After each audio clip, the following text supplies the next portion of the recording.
Round 8 of the candidates saw the crunch encounter between Magnus Carlsen and Levon Aronian. However, neither player was willing to risk very much, and the game ended in a rather dull draw. So that left the other games going, including Kramnik against Svidler. Now, both players on 50%, but if one of them could win, then they could catch up, or at least close the gap between them and Carlsen and Aronian. So let's have a look at Kramnik against Svidler. Kramnik, with the white pieces, played his normal d4, and Svidler went for his favourite Grunfeld as black. Now, this is a very sharp counter-attacking opening. There's a lot of theory, but, well, it shows that Svidler is up for a fight. That's good news. And Kramnik went for one of his favourite variations, and this was actually the variation that he played in his World Championship match against Kasparov in London in the year 2000. So he has very happy memories of this. This was game 2, the first game in which Kramnik defeated Kasparov in that match. And basically after that, Kasparov didn't risk the Grunfeld against Kramnik at all in that match. Kasparov played bishop g4 there and was met very powerfully by rook b1, and Kramnik won a very convincing game. In today's game, Svidler played the more usual knight c6. Now you can see the pressure brought to bear on white's centre here, and of course that pawn can't move because of pressure on c3. So somehow white has to protect his centre, support his centre, but if he can, then he's left with a very powerful d-pawn. So rook c1, well, this is all very well-known theory. So now there could be a threat to push that pawn to d5. So black takes and trades queens. So the king is in the middle of the board, and that gives black the chance to counterattack. So that after d5 you don't have to move the knight, but you can pin with rook d8, and now already there are threats to play e6 or perhaps even sometimes f5 to chip away at white's pawn centre. So you can see how the king would rather not be on d2, but you know, if white's king were castled here and he were able to, well, to drive away the knight, then white would already be able to get down to c7. So that's the danger for black. But yeah, at the moment black survives because white's king is in an awkward position. Now here's the first surprise of the game. The standard move in this position is king e1, which Kramnik has played before, has a lot of experience with this move and has won some very nice games with it. But today he played king c2. Now this is a virtually unknown move. It has been played in one game previously, many years ago, and white didn't follow up very well.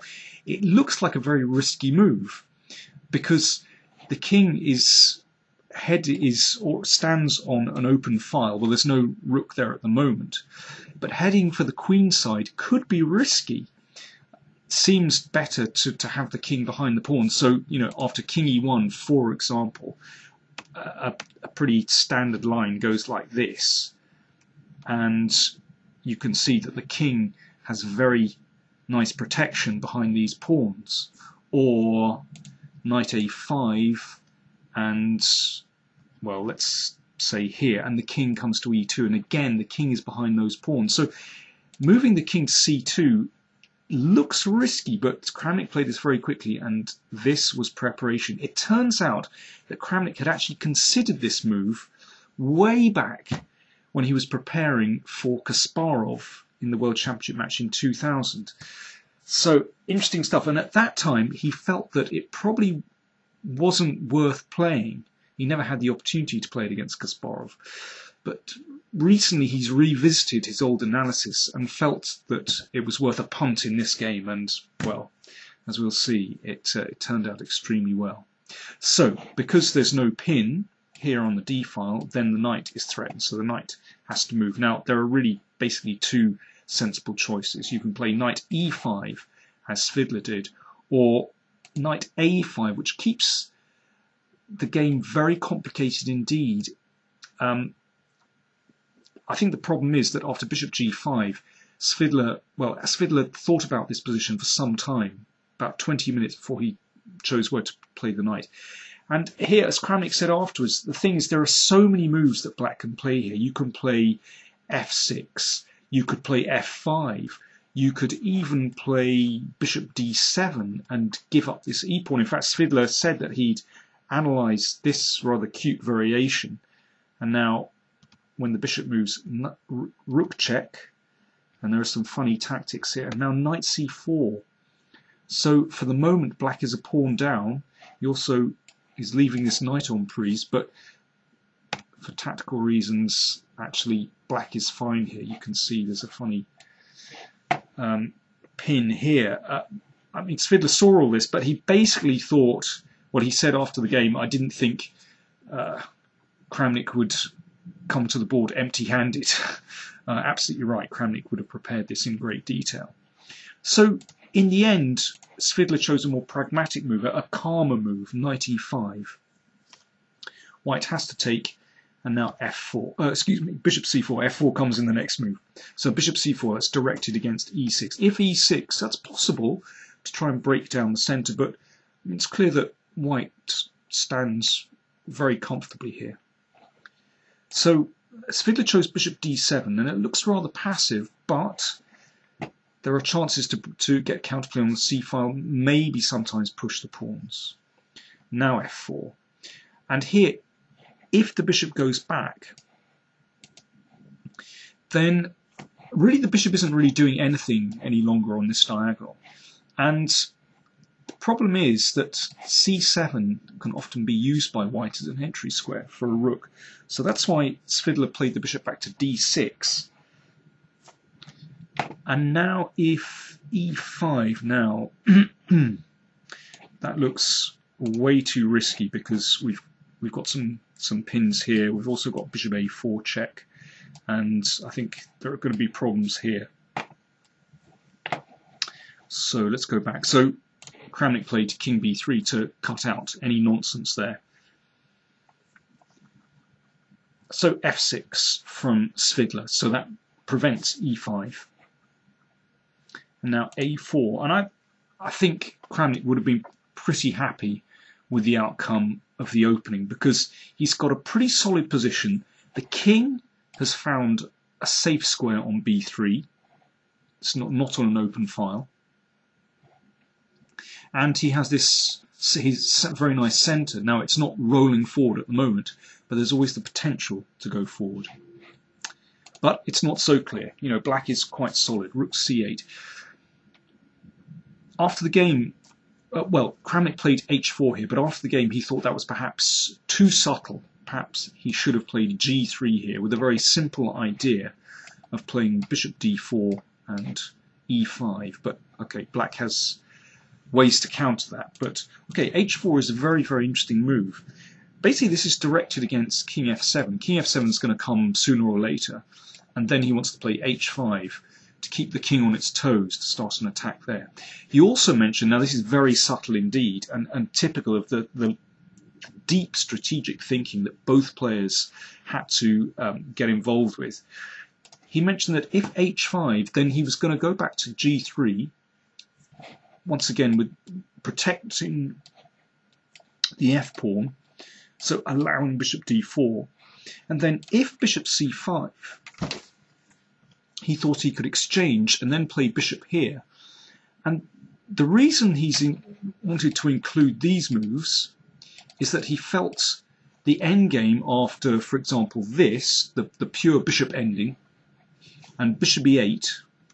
Now with these pawns rather vulnerably placed on light squares, basically the king is going to be tied to the defense of g6, and then white has a free hand to try to advance through the middle of the board. Now that is deep thinking, but that's why he wanted to try and provoke black into answering h4 with h5.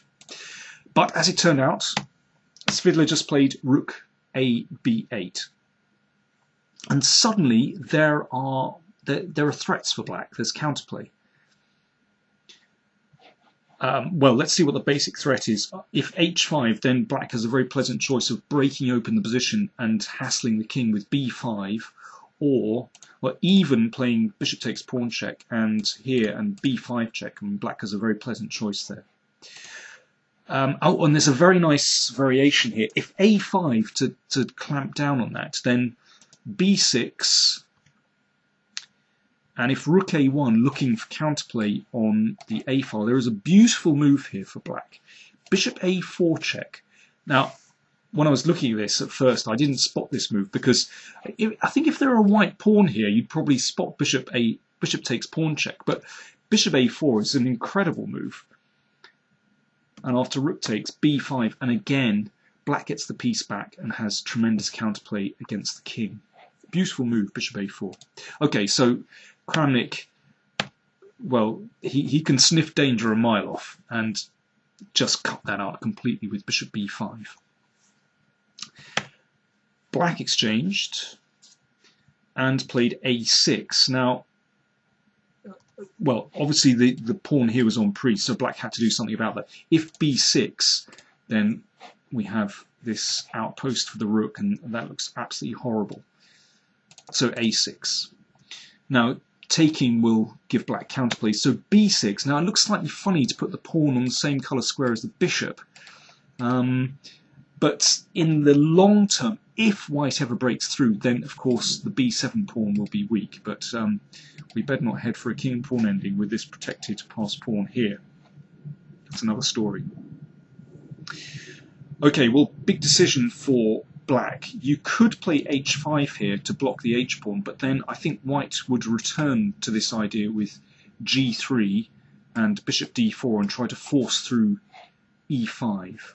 But I mean, it's very difficult to determine the best defense in these kind of positions. You know, one move can have make a massive difference, have a massive effect on the game. It's kind of chaos theory. King f7. And now, actually, the move I like for white here, I mean, Kramnik played h5 and won a very convincing game. I'm not criticising him. But the move that I thought that white was going to play here was g4, which also, to me, looks very promising. White's idea is simply to play g5 and then exchange on f6, and that will give you this, well, very nice majority in the centre, 3-to-1 majority. But okay, h5 was played. So Kramnik's being consistent, you know, he's trying to open the H file. So Svidler exchanged and Kramnik opened the H file, and now you could play pawn takes. Keeps the pawns together, bishop takes. Now there's some interesting variations. Now it's always there's always the potential to check here. So let's have a look what happens if king g7.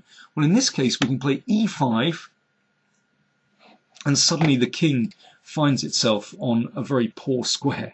And after this, bishop b2. Now here's a funny variation. Rook h8, we take on e5, we take on d6, and after d7, the rook is unable to retreat to h8 to stop the pawn because of the bishop.